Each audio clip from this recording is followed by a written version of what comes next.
Assalamualaikum warahmatullahi wabarakatuh. Selamat pagi, siang, sore, atau malam kepada dokter dan teman-teman yang ada di DK10.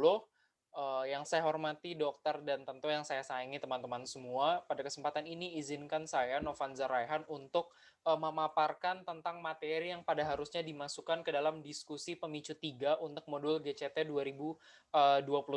Namun karena ada kendala pada waktu itu saya sakit, sehingga berhalangan dan alhamdulillah sekarang sudah membaik. Karena itu saya berkesempatan untuk pada akhirnya memberikan fair share saya kepada teman-teman terkait materi yang harusnya saya bahas, yaitu tentang patofisiologi infeksi saluran kemih atas.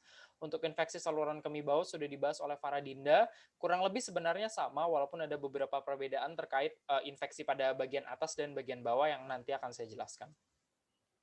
Nah, kita punya pasien yang datang dengan gejala yang berhubungan dengan sistem perkemihan. Di mana kita tahu ini pasien 35 tahun, mengalami disuria sejak 2 hari yang lalu ada demam, artinya kemungkinan ada tanda infeksi, disertai mual tidak muntah, lalu ada retensi urin atau kesulitan buang air kecil, ada polakiuria atau frequent urinary, dan yang terakhir, ada riwayat melakukan operasi batu ginjal sekitar 10 tahun yang lalu. Nah, berdasarkan gejala-gejala ini, di hipotesis kita menyimpulkan bahwa pasien pria ini mengalami infeksi saluran kemih. Infeksi saluran kemih. Tentu hipotesis ini pasti menimbulkan pertanyaan bagi teman-teman dan bagi orang-orang yang membaca hipotesis kita. Pertama, mengapa kita mendiagnosisnya infeksi? Kedua, apa sebenarnya yang menyebabkan saluran perkemihan bisa terinfeksi?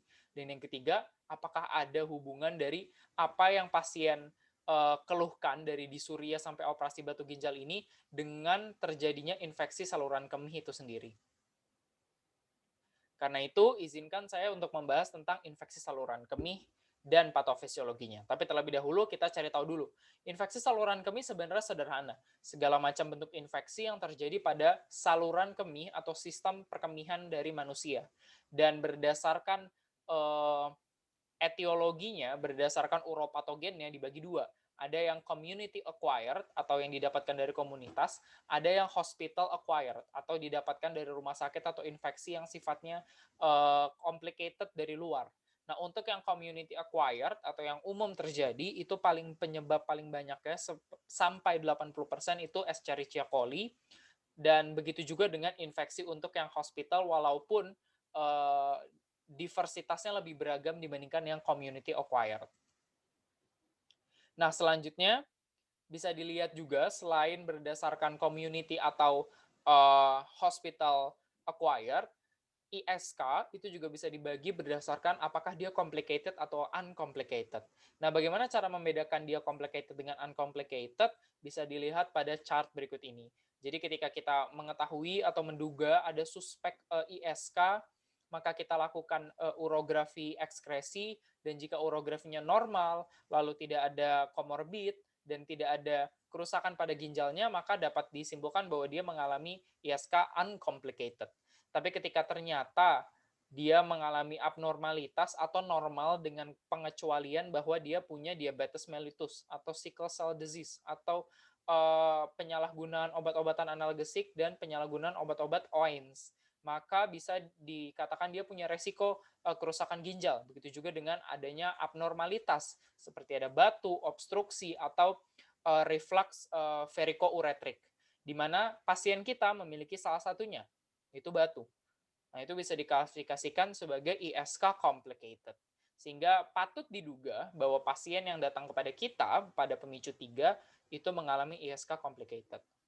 Nah, selain berdasarkan community hospital acquired atau complicated uncomplicated, ISK itu juga bisa dibagi berdasarkan letak infeksinya, di mana ada upper UTI dan lower UTI. Pada kesempatan ini saya akan fokus membahas upper UTI yang terdiri dari infeksi pada ginjal atau yang biasa kita sebut sebagai pyelonefritis, dan infeksi pada ureter atau yang bisa kita sebut sebagai ureteris. Dan untuk yang lower UTI itu sudah dibahas oleh Faradinda berupa sistisis dan ureteris. Nah, untuk uretris atau sistisis, di mana itu kategorinya adalah lower UTI, biasanya gejala yang muncul pertama disuria, di mana ada urin yang frekuen, ada nyeri berat, lalu rasa urgensi ketika melakukan urinasi, lalu nyeri punggung dan abdomen, nyeri tekan pada vesika urinaria, dan urinnya keruh. Sementara kalau infeksinya pada ginjal, pada lumen ginjal, atau pada epitelium ginjal, maka pertama biasanya ada nyeri di area posterior atau letak ginjal, ada demam yang tinggi, lalu pada kasus kronik itu bisa kejang septik, bahkan menyebabkan infeksi yang sifatnya ascendant pada organ-organ lain dan mengakibatkan sepsis. Dan yang terakhir biasanya ada juga gangguan fungsi ginjal. Nah, sekarang pertanyaannya adalah, setelah kita tahu apa itu ISK, klasifikasinya seperti apa, kita suspek bahwa pasien kita mengalami ISK complicated, dan mungkin saja gabungan dari infeksi di berbagai lokasi, bagaimana sebenarnya bisa terjadi? Mekanisme infeksi pada infeksi saluran kemih itu dibagi dua. Ada yang ascendant, ada yang descendant. Descendant itu ketika infeksi terjadi dari saluran kemih atas ke bawah, dan biasanya bakteri berasal dari nodus limfatik atau aliran darah dari organ lain. Namun itu frekuensinya sangat kecil dibandingkan infeksi yang sifatnya ascending atau dari bawah, dari sistem perkemihan lower menuju ke sistem perkemihan upper. Umumnya biasanya uropatogen atau bakterinya akan masuk melalui gallbladder, akan masuk melalui bladder atau vesika urinaria dari uretra, dari ostium ureta externa, dari eksternal, atau melalui penggunaan kateter yang aseptik. Lalu bakterinya akan melakukan kolonisasi dan menginfeksi vesika urinaria yang kita sebut sebagai sistisis, dan dia bisa mengalami infeksi yang sifatnya ascendant, naik ke ureter sampai ke ginjal. Di sepanjang ureter akan dan mungkin menyebabkan juga infeksi yang kita sebut sebagai ureteritis, dan bisa juga sampai infeksi pada bagian ginjal yang biasa kita sebut sebagai pyelonefritis. Awalnya karena bakteremia pada bagian ginjal, lalu ada kerusakan pada jaringan host atau jaringan ginjal karena toksin dari bakteri tersebut, yang nanti patofisiologinya akan saya jelaskan, dan kolonisasi yang pada akhirnya menyebabkan pyelonefritis. Umumnya mekanisme ascending seperti ini. Dan bagaimana dia bisa menginfeksi ketika bakteri sudah sampai di bagian ureter ataupun ginjal? Kurang lebih patofisiologinya seperti ini. Karena kita tadi sudah tahu bahwa infeksi paling sering itu Escherichia coli, kita tahu juga kenapa. Pertanyaan timbul, kenapa E. coli yang paling sering? Karena ternyata E. coli itu punya faktor virulensi yang besar, di mana dia mempunyai Fimbriae yang disebut sebagai P. fimbriae.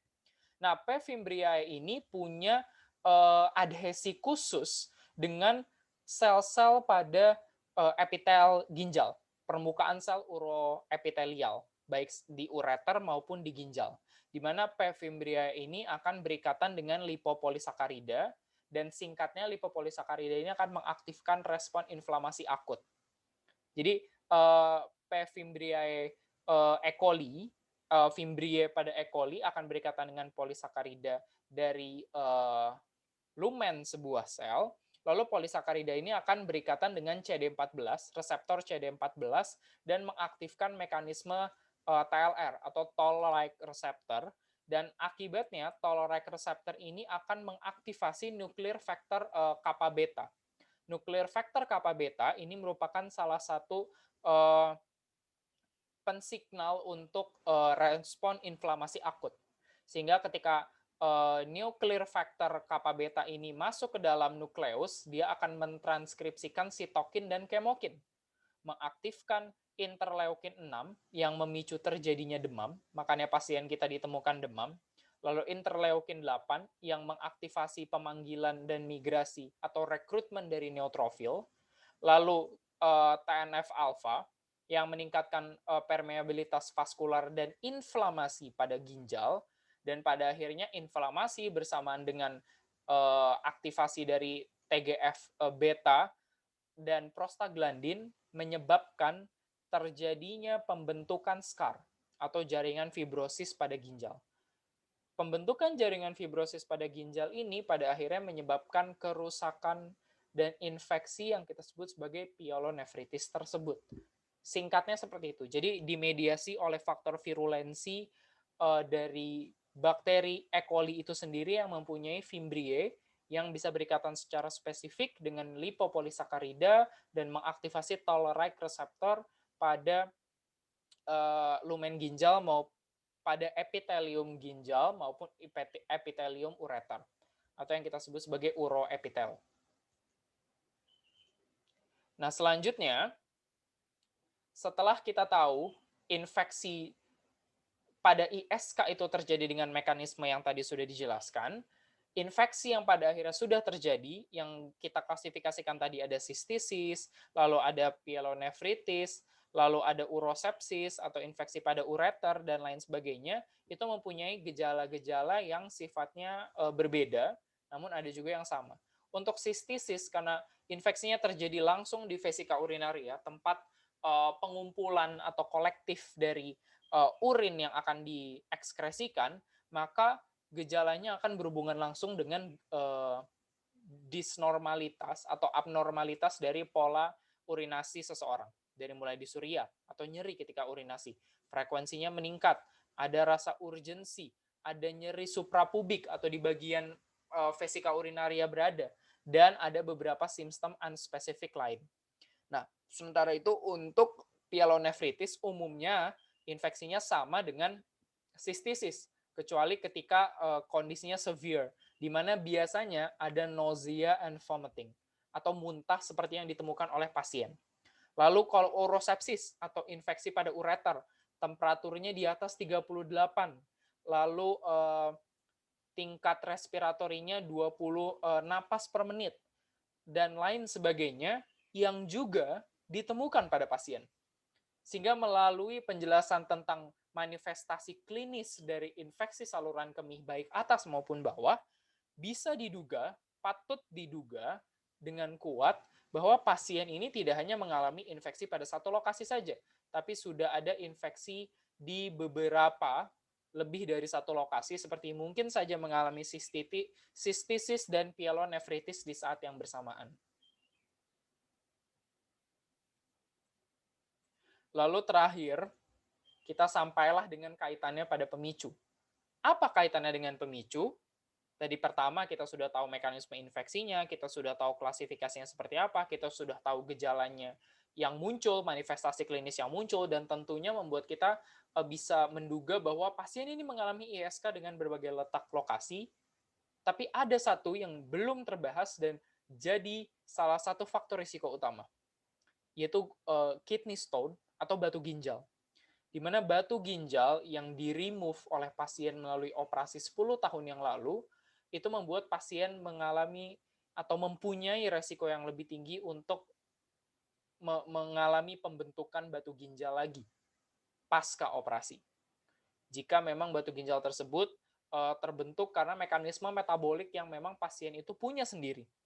Dan misalkan memang ternyata nantinya pada pemeriksaan penunjang lebih lanjut ditemukan adanya batu ginjal, baik pada ginjal itu sendiri, di kaliks minor, di kaliks mayor, atau di ureter, atau bahkan di beberapa posisi yang lainnya, sepanjang saluran perkemihan, seperti di bagian vesika urinaria itu sendiri, seperti di gambar yang ada di sebelah kanan berikut ini, maka kidney stone atau batu ginjal tersebut dapat membuat urin yang harusnya lewat secara lancar dari ginjal menuju ke vesika urinaria dan menuju ureter terblokir. Membuat ada retensi urin atau kesulitan untuk buang air karena memang terblokade jalurnya. Blokade itu membuat urin tertampung dalam waktu yang lama, dan penampungan urin dalam waktu yang lama tersebut membuat bakteri akan lebih mudah untuk mengalami kolonisasi karena urin bersifat aseptik. Karena itu diekskresikan. Jika urin tidak bisa diekskresikan, tentu saja ada risiko-risiko infeksi yang lebih besar dibandingkan orang dengan keadaan non-obstruktif pada saluran kemihnya. Sehingga pasien kita mempunyai faktor risiko batu ginjal, lalu ditemukan gejala-gejala tersebut, sudah pasti bisa disimpulkan mengalami infeksi saluran kemih. Sekian dari presentasi saya. Kalau ada pertanyaan bisa langsung kontak saja secara personal di Line maupun WhatsApp. Terima kasih banyak dan ini referensi yang saya gunakan. Assalamualaikum warahmatullahi wabarakatuh. Selamat pagi, siang, sore, atau malam kepada semuanya.